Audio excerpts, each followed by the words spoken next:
Salut tout le monde, très urgent et très incroyable. Aujourd'hui, samedi 11 janvier 2025, nous venons d'apprendre que ça chauffe entre la Turquie et la France.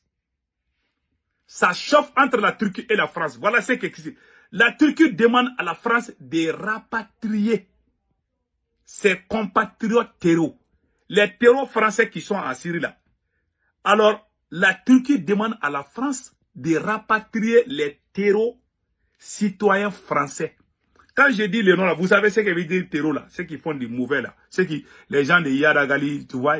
Parce que quand tu dis les mots là complets, souvent ils signalent ta vidéo sur les réseaux sociaux. Donc, faisons beaucoup attention. Donc, la Turquie demande à la France de rapatrier ses citoyens terreaux qui sont en Syrie. Ça chauffe, hein? Je vais lire après.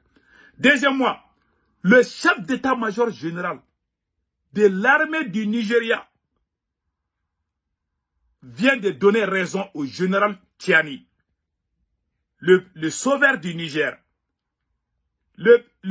Comment on appelle, le chef d'état-major général, Christopher Moussa, le chef d'état-major général de l'armée du Nigeria, Christopher Moussa, a dit que ce sont les Occidentaux qui sont en train d'armer Boko Haram contre le Nigeria. Il est très fâché. Le Nigeria s'est dit très préoccupé. On va décortiquer après. La troisième nouvelle, le temps vient de donner raison encore au général Abdraman Tiani, président patriote du Niger. Il y a eu un accident d'hélicoptère. Bon, c'est crash, je ne sais pas où c'est accident. Bon, c'est voilà. Donc, on dit que les Français étaient au bord. Qu'il y avait des Français là-bas. Alors, la France dit qu'elle n'a pas de base militaire au Bénin. Ah, l'avion qui est tombé là, il paraît qu'il y a beaucoup de Français dedans. Bon, je ne vais pas montrer les images parce que les crashs là, souvent, quand ils montrent, Facebook signale ta vidéo. Je m'excuse, hein. Je suis en train de modifier un peu ma façon de faire des vidéos. Parce que quand tu dis les mots là, il y a les mots durs là, où il y a les images là. Quand ils montrent, ils vont tuer ta page tout d'un coup. Il y a beaucoup qui disent, ah, ils ont signalé ma page. Il y a des mots là, quand tu dis les terreaux là, qui terminent les restes là. Ils vont signaler ta page. Hein. Comme ça, tu vas penser que les apatrides, c'est toi-même. Donc, je vous informe ça. Hein. Je veux pas que quelque chose arrive à vos pages. Donc, maintenant, voilà les nouvelles aujourd'hui. Voilà ce qui s'est passé. La Turquie, on va partir. Et on vient d'apprendre aussi tout de suite que le président soudanais doit être à Bamako aujourd'hui, samedi. Le président soudanais. Voilà. Le général, c'est écrit ici. Coopération Mali-Soudan. C'est ça qu'on a appris. Hein. En tout cas, ce n'est pas une source. Je ne peux pas confirmer. J'ai vu ça sur les réseaux sociaux. Il faut que je sois clair. Il ne faut pas qu'ils vont dire, ah, c'est que tout le monde qui a dit, on n'a pas vu là. Moi aussi, j'ai vu ça sur les réseaux sociaux. Voilà. Donc, ils ont écrit, le président soudanais, le général Abdel Fattah al-Burhan, attendu à Bamako ce samedi 11 janvier 2025. Le président de la transition de la République du Soudan, le général Abdel Fattah al-Burhan, est attendu à Bamako ce samedi 11 janvier 2025 pour une visite d'amitié et de travail de 48 heures. Ah, il va faire 2 jours à Bamako.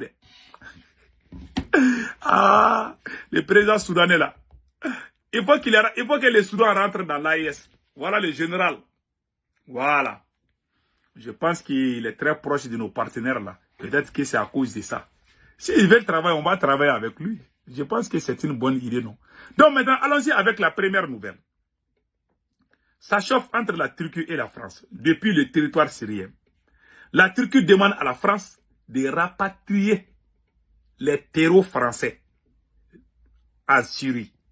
Donc, il y a une vidéo qui circule. Je ne vais pas jouer les audios et consorts parce que souvent, quand ils montrent les images là ou les audios, ils vont essayer de signaler ta page. Donc, je vais essayer de lire ce qui est écrit ici pour que vous puissiez comprendre. Voilà, voilà ce qui est écrit ici. Je vais vous expliquer tout de suite. Voilà. Une bousculade qui s'est, voilà.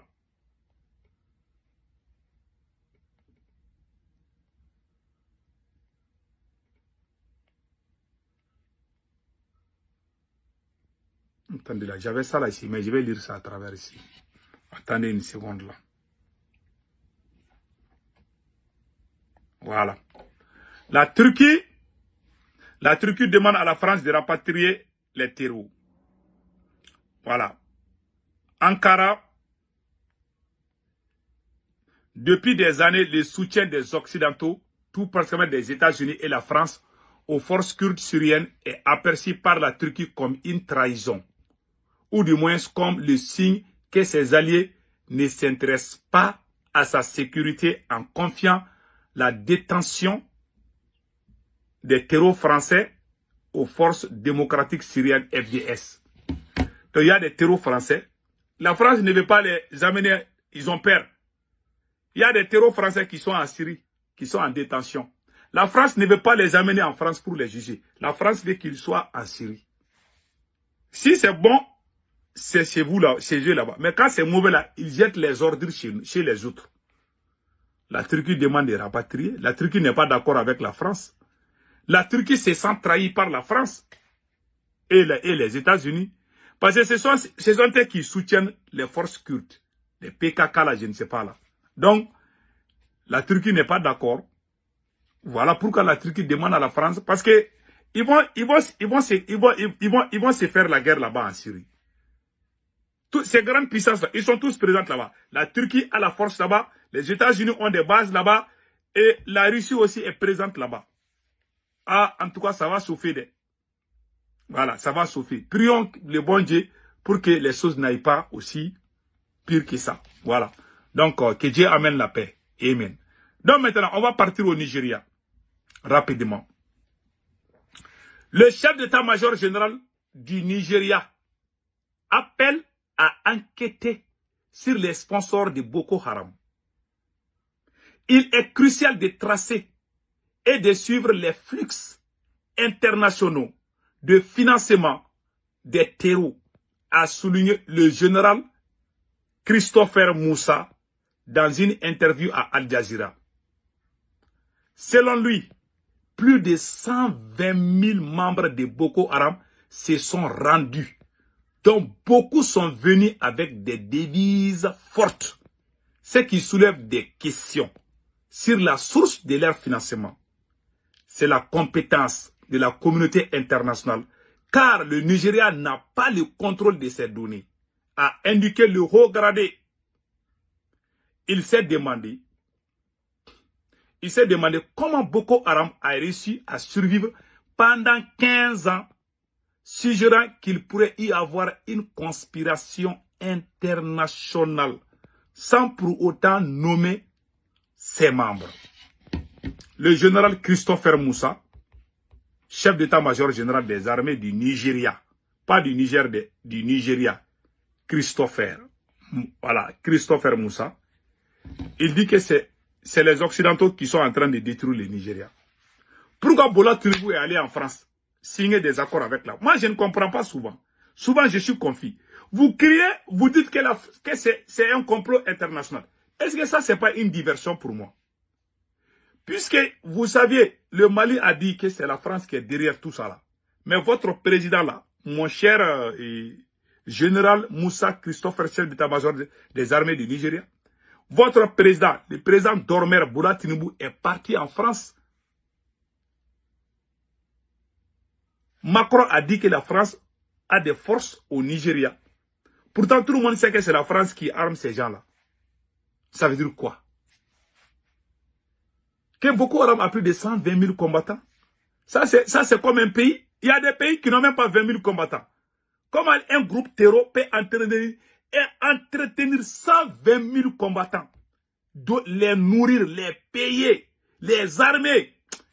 Il y a une main invisible. Ou il y a des mains invisibles dans cette affaire. Il dit qu'on doit enquêter, que l'ONU doit enquêter. L'ONU va enquêter quoi? Moi, je l'écoute souvent. Il y a tellement d'incohérences. Quand j'entends le chef d'état-major du Nigeria, j'ai beaucoup de respect pour eux. Mais il n'y a pas de cohérence. Ce que lui il dit et ce que Bola Tinubu fait. Bola Tinubu est allé faire ses vacances en France avec Macron. Ils ont mangé là-bas dans le palais, dans les Champs-Élysées. Macron même a une base au Nigeria là-bas. Aujourd'hui, vous criez, vous dites qu'il y a 120 000 combattants Boko Haram. Et le même Nigeria, hein, avec la CEDEAO, ils veulent faire l'intervention militaire contre le Niger. Vous n'avez même pas fini avec Boko Haram. Vous voulez attaquer un pays voisin. Si vous faisiez ça là, Boko Haram allait prendre du café à Abuja. Ça c'est clair. Pourquoi on n'arrive pas à vaincre ces groupes de personnes? Parce qu'il y a des pays qui sont complices. Quand j'entends les chefs d'état-major des armées du Nigeria parler, et ce que Bola Tinubu fait, ce n'est pas la même chose. Si on travaille de façon sincère, on peut finir tout ça là. Mais il n'y a pas de sincérité. Un grand pays comme le Nigeria, le pays le plus puissant économiquement de l'Afrique, n'arrive même pas à sécuriser son propre pays. Eh, mon Dieu, ça c'est vraiment, c'est la honte totale. On dit que c'est le pays le plus puissant hein, de la CEDEAO, militairement. Ah, que le Nigeria a plus de militaires. Ils sont puissants, hein. Ils sont puissants, mais il y a beaucoup de rames là. Ils n'arrivent pas à vaincre ça. Je ne sais pas pourquoi. Et puis, ils veulent que les gens viennent les aider. Mais quand j'entends, vous voulez les gens viennent, chaque fois ils crient, ils veulent que les gens viennent, les gens, qui va venir vous aider? Le Nigeria a combien? Plus de 100 millions d'habitants. Et puis, ils sont au Nigeria, hein. Les Boko Haram, ils sont au Nigeria. Ah! Si c'est caché, mais ils ont même des endroits, on connaît là où ils sont. Mais vous n'arrivez pas à les vaincre. Une grande nation comme le Nigeria, le pays le plus puissant d'Afrique. Non, je vais arrêter ça là. Je ne vais même pas discuter. Ça c'est pas bon. Non, ça, c'est pas un bon signe même pour la CEDEAO. C'est grave, hein? Donc, allons-y. On vient d'apprendre qu'un avion est tombé. Un avion est tombé au Bénin. Il y avait des Français dedans. Attends, je vais lire ça tout de suite pour que vous puissiez comprendre. Je suis confus. Je ne vais pas mettre trop de commentaires. Urgent au Bénin, des images et vidéos montrent un hélicoptère de l'armée qui s'est écrasé à Sédié, Denou, commune des Zé, avec des Français à bord. On affirme qu'il n'y a pas de base française au Bénin. Alors, que faisaient ces militaires français dans cet hélicoptère? Ah, voilà. Je ne vais pas montrer les images parce qu'en réalité, ces images-là, quand ils montrent souvent, ils vont signaler ta vidéo. Donc, mes frères et sœurs, voilà les nouvelles d'aujourd'hui. Que Dieu bénisse l'AES. Surtout, faisons tout pour qu'il y ait la monnaie de l'AES avant la sortie définitive. Parce que dans 2 semaines, on va quitter la CEDEAO.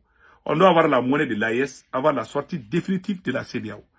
Donc, voilà, entre autres, passez un excellent week-end. Ciao, ciao.